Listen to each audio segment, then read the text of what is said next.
What we're presenting today is what we call VisualMeta. The problem addressed is that academic PDFs lack access to digital affordances beyond the web link.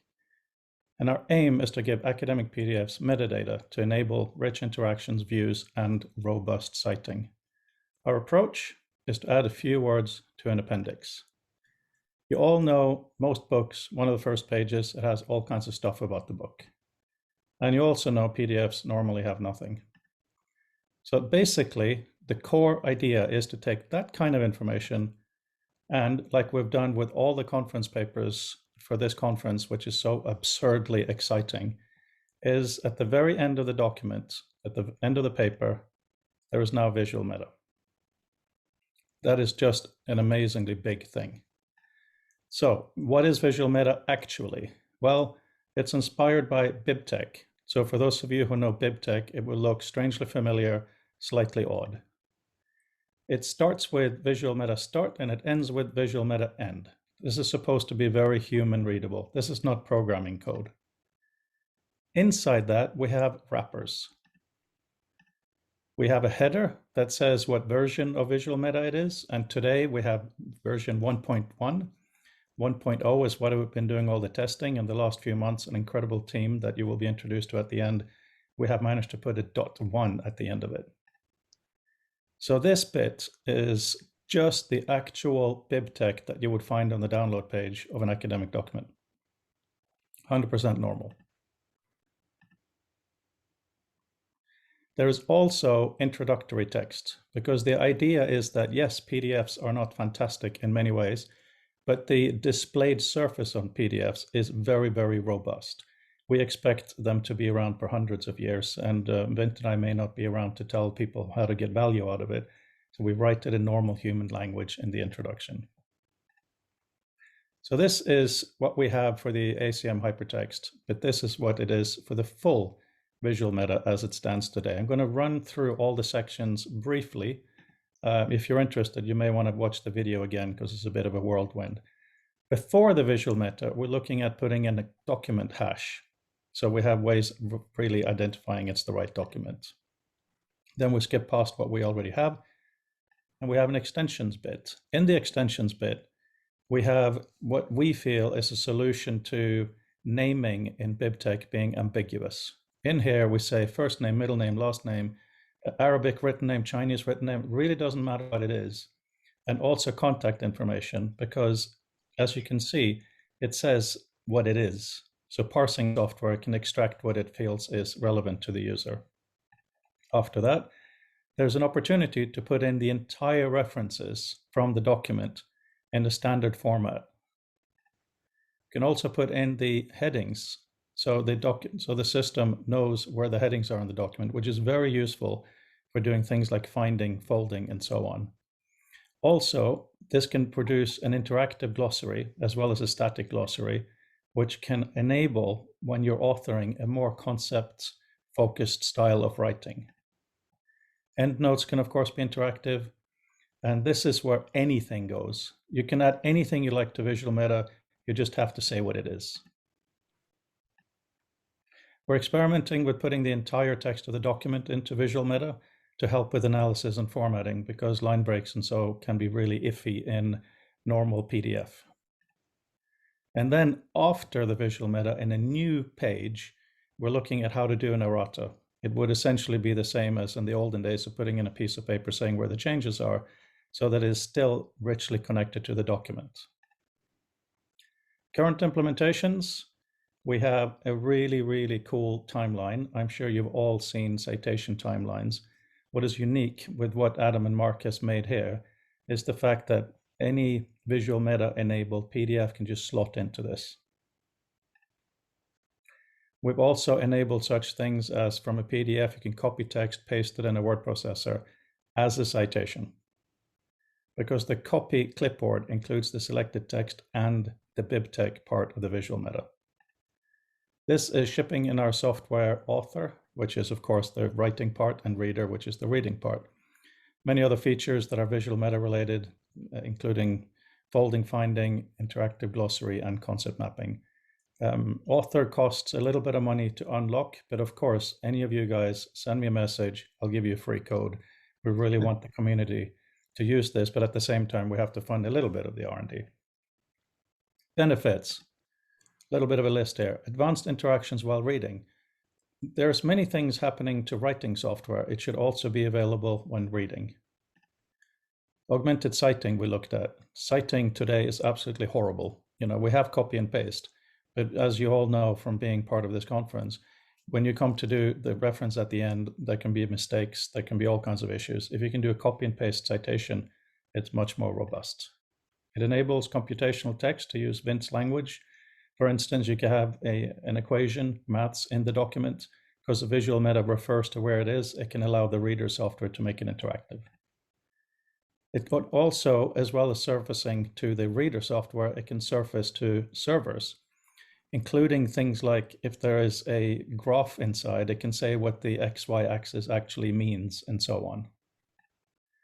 It is legacy safe, free, open, and easy to implement. In our book, The Future of Text, I wrote it by hand. In our software, of course, it does it automatically. And we have parsers that we're building that will give away to anybody who wants to put it in their software. Finally, it's robust, and this is maybe the most important part. Because it's not hidden in some kind of a package inside a piece of software, it can even be printed, scanned, OCR'd, and no metadata is lost. So you can store things for whatever period of time.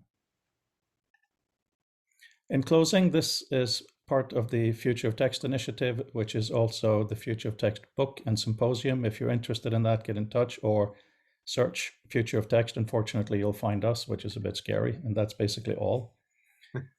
Bint will also be featuring this in his October issue of ACM Communications, and we are, of course, talking to other conferences and journals about how to implement this. You are the pilot, you are the first. This is just amazing. We've been doing it in many scattered ways, but to have it in this prestigious organization is wonderful.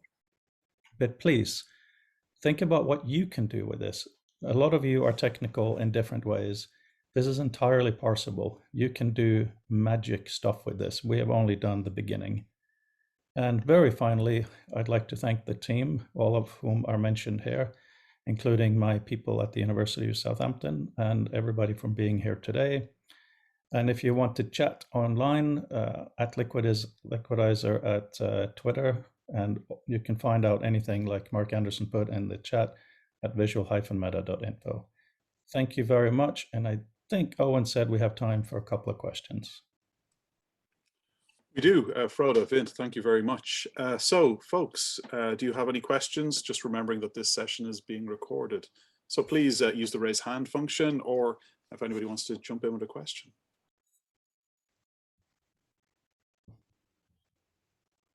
Well, since I'm not hearing any questions, it's Vince Cerf. I'll ask one. Actually, Frode, I was thinking about the first name, last name construct and thinking about the fact that that's very Western. I wonder whether we should have family name and given name as an alternative way of characterizing, so that we don't impose a Western view necessarily on the authors.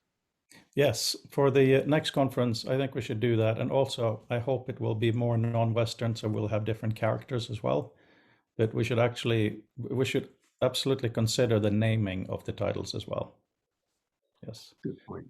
And also, not to confuse people, but we're looking at a lot of ways to go with this. We have a meeting, group of us, every Monday and Friday. And yesterday, what we discussed is how we can have video with this. So if we have a transcript, let's say, of a conference like this, how that could go into PDF, but because of the VisualMeta, it can actually refer to having the video or refer to bits play in line and connect to each other. So the PDF becomes an EDL, basically a playlist. And there are many things. Basically, if you say what the data is, you can do things with it, right? And I'll waffle on a little bit until hopefully someone will cut me off. Alco. Yeah, so I guess this is a great initiative, and I'm happy also to see that it's not going to be just a one-time effort. And I think the ACM and the Sheridan Publisher really helps you in setting up a process for getting this done also for other conferences. So what will be your future steps in order to get this into the world and that people actually are going to make use of this? Vint, I think the answer to that from both of us is to use our network to show that this pilot exists. We have, Vint, of course, is hugely connected. Not only did he make the connected internet, but he himself is the most connected person I've ever met. So we are in talk with a lot of different organizations.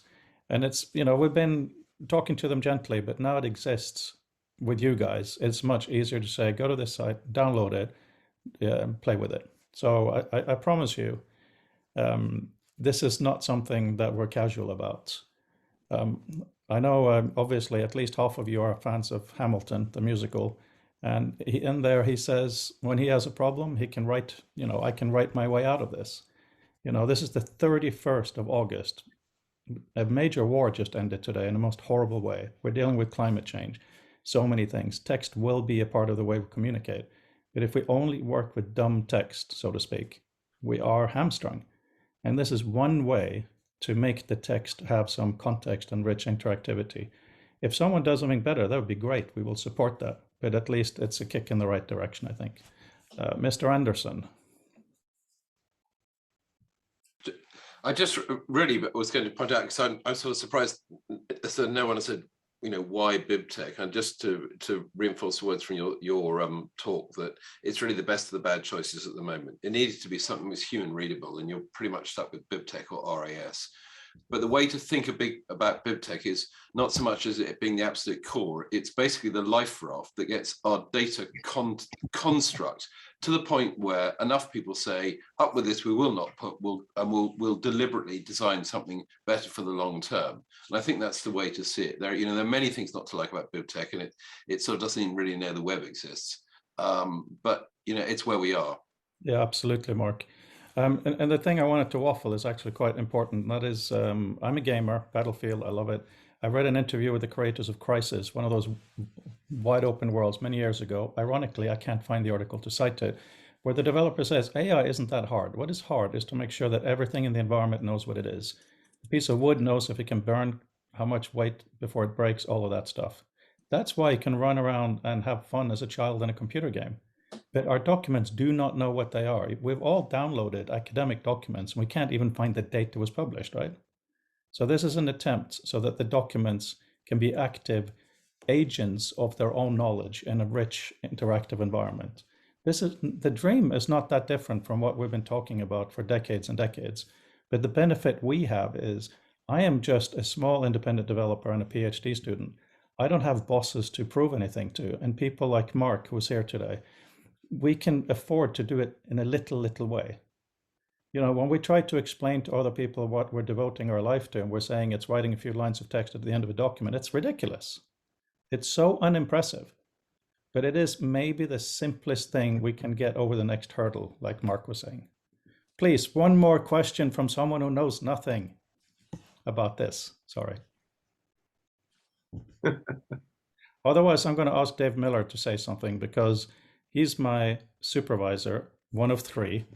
And Dave, without your scaffolding and support, this wouldn't have gotten anywhere near realization. But there he is. The kids must be in school because his video is working. Yes, you're right. They're not streaming Netflix for once. Yeah, no, I mean, I just wanted to echo what you said, really, that really this is about trying to create the next generation of self-aware documents. And it's about incremental change. And it's saying, we have an entire ecosystem in academic publishing built around PDFs. And we've got to the point of having things like the ACM digital library, but the PDFs that you get are dumb documents. They don't know what they are. You can't do anything with them.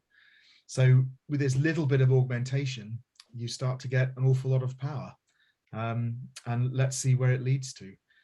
So every paper in this conference will have VisualMeta attached to it within the digital library, and we're hoping that in future we will be able to expand that to other events in the ACM and get the word out. Yeah, absolutely. Excellent. Thank you all very much, Frode, Vint, Dave, for your words there. I think VisualMeta is a very, very exciting initiative, and it's one which I wish all the very best. And I think it connects very interestingly to what will be our first keynote, which will happen in just over 10 minutes, which talks about what happens when documents get destroyed. How do you try to reconstitute them, discover where they might be, bring them back together into their previous cohesive collection to make sense of them?